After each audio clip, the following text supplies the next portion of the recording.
Hi, my name's Ryan, Hi, my name's Logan. and this is a day at the harness track in Saratoga Springs. This is us with one of the horses in the barn. We're just pulling up ready for our day and behind the scenes. This is the racetrack where they race. You gotta go around 2 times, and it's a mile. This is my mom getting the horse ready. She's doing the tongue ties right now, so the driver can have more of a lead with how the horse goes, and like the horse doesn't take off. Race ready. This is all the drivers and the owners walking their horses out ready for the race. The riders are getting Like, ready. yeah, this is the behind the scenes of what it looks like behind the driver's view. This is the outrider, and just in case like a horse gets loose or a driver falls off, she will help. Here's just like more pictures of them going on. They warm up for like 2 to 3 minutes. And in between races, there's like 4 to 5 minutes, so there's time. We actually got a great opportunity to sit in the back of the starting gate and watch the horses go off, and all the people there were really nice. And this is just a video from that. So Yeah, this is a good little POV of what the drivers see. They get told to go once the guy in the cart says go on the microphone, then that's when they're allowed to leave their position. this is just a side angle from Logan's view when I was in the truck, the start gate. So that was really fun. A lot just finishes. It's really tight at the end. Like there's a picture coming up. Um, and sometimes you can't even tell who's gonna win until like the official report comes back. Yeah, this is what like the photos look like, the photo finish, just so you could see whose head landed first or whatever. This is a post race getting off. You have to take off their number and deattach the bike, but he's actually riding back to the barn in the bike, so you don't have to do that. Okay, now that we're back at the barn, this is all post race. This is one of the other horses in the barn. We gave them snacks. And they were so friendly. Those are the snacks. It's a fan favorite. Yep. They really enjoy it. Yeah, that's a 0.5 action. Then we have to wash the horse, like give it a bath after it's raced, so it's all clean. Yeah, you have to get off all the sweat possible. So it takes like a good rinse would be like 10 minutes possible, because you really have to get off all the sweat or it will cause irritation and blisters for them. Then this is my mom doing foot poultice on them so their blisters go away, and it helps with like cuts from all their equipment and stuff like that. And this horse was very happy we were giving him snacks. Yeah, he was feeling it. After you wash them, you spray them with Shoshin, and it dries them faster and protects from all bugs. And it's easier to like brush out. It's like kind of like a detangler, so it like is a 3-for-1. And then you just like brush them out, and it's nicer. They can't really feel you brushing it, so you could go as hard as possible, and they can't really feel their hair, which is a fun fact. This is me just brushing its body, smoothing it out, so it's ready to just hang out in the barn after its long day of racing. Yeah, you just want to get off all the dust. That's the who's going to race and when, and how many miles they're going to run before they race. And that's where the hay is stored and all the food. And that's all, you use all that stuff after they're done racing and after they're done jogging. And a horse can jog up to like 4 miles. That's like a quick jog for them. So they do get a lot of running in. So this is Logan's mom explained to us like they put like raw honey on wounds because it's very like helpful for horses and it heals wounds faster. So this is just her putting on one after the race because she told us that he kicks his feet on the bike sometimes and it had a cut. Yeah, and that was like pre vet wrap, so like it's kind of like a cast almost as like a person. But yeah. And now we're going into a different like an interview between a racer. So just listen to that. Mm-hmm.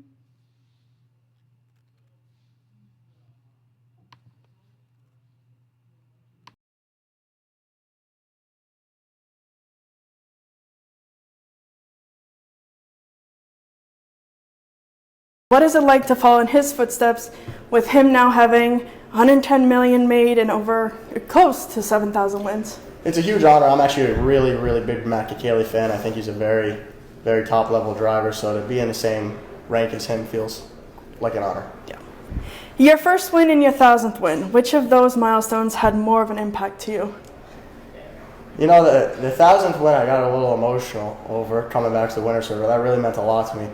But, you know, the first win was just the same. I mean, I had my whole family there, and it was a horse of my dad's, and, you know, it was the first time I've really seen my dad get that emotional and really that happy. If you compare your first win and your 1,000th win, can you tell me what kind of obvious differences there were and how much you have learned between those two milestones? A lot of it's just confidence, you know, like when I first started driving, I really didn't have a whole lot of confidence being out there. You know, these horses are 1,000-pound animals. Yeah. They do what they want, and I just feel like now I'm to the point where I have a lot more confidence in behind them. And yeah. Out of all your drives and wins, which was the most memorable so far? Ooh, that's tough. I mean, there's been a lot of good memories so far, but I guess I'll go with the 1,000th win. That was pretty special. Yeah. Does being 21 years old have any impact to you on the track? Say that one more time. Sorry, Jess. Does being 21 years old have any impact to you on the track? Yeah, I mean, you know, you're always racing against, no matter where you go, you're racing against people who have done this for a lot longer than you, and you just try to learn a thing or two from them and see the stuff they do and their mannerisms on the track, and just try to take bits and pieces from everyone. Yep. Now, I saw the photo from the Meadowlands of the young guns at the track, and you have driven at many tracks with many young drivers. Have you made friends with these drivers, and do you share tips and tactics or anything? Or yeah, I'd like to say I'm pretty friendly with just about everyone. It's kind of my persona. I'm just a friendly person and talk to a lot of people, but pretty good friends with Braxton Boyd, and we talk a lot about racing and life in general. Yeah. Which driver has impacted you the most on the track? Well, that's tough to say just one, but I mean, there's been so many. I mean, just to name a few, you got Mark McDonald, who my dad's best friends with, and I became best friends with. Wally Hennessy, Bruce Ranger. I mean, I'm a big Scotty Zeron fan, and I've talked to him a lot. So there's a lot of people. On top of it, I really should say my dad, but. Plans going forward. Do you plan on staying at Saratoga and continuing to travel to drive, or do you see yourself on the Grand Circuit or the New York Sire Stakes? Do you have any plans like that? Brett Beckwith, he's probably the youngest and probably going to be the best turnout when he's older. He's only like 21, and he already has 2,649 starts, that's how many races he's driven in. And he's won 529 just this season, and he has already made $4.3 just in this season $1 million, which is a lot for starting at such a young age, and everyone else is probably like 40 years older than him or 30 years older than him. You don't see many young people out there, so this is the youngest we've seen in a while, which is really like incredible to like look at. If you look at all the stats, the most is 9.3 million this season, and this guy has had 4,229 starts, and he's won 865. So Brett, compared to this guy who's I think like 30 years older than him, that's a pretty good chunk. So, and Brett just also got #1 driver this year, which is also really good as a young person. So that's just like really incredible for him. And yeah.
We started doing this project because we wanted to show the behind the scenes and kind of just the harness track in general because it's very overlooked because of the day track.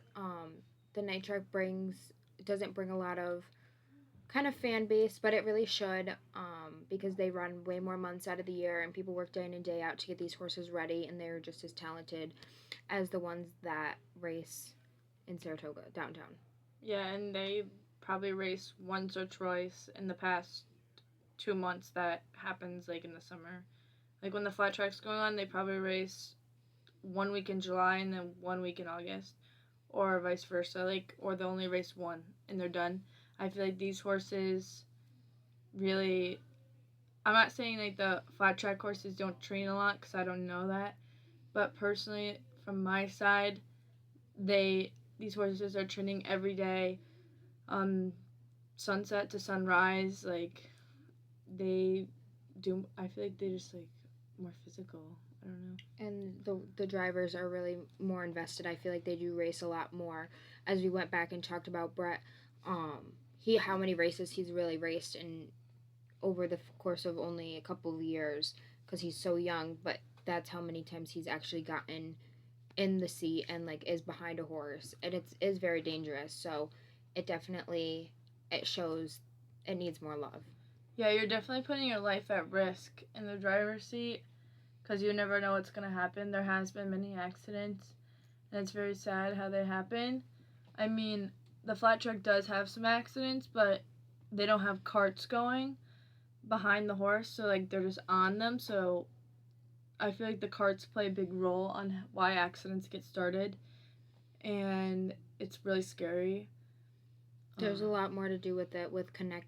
Everything has to be perfect. How the seat is connected, how the drivers are sitting. There's just a lot to go behind it. So we wanted to show that, and give it some more love that it deserves. Yeah, overall, I just feel like no one really knows the behind the scenes and all the hard work that goes in. That's just a little bit and little parts of it, the best we could get. So that's what we felt were the most important, but there's still a lot more that goes into it. Like, yeah, this is just one day. Like they go Monday to Sunday, so it's that times 7. Yep.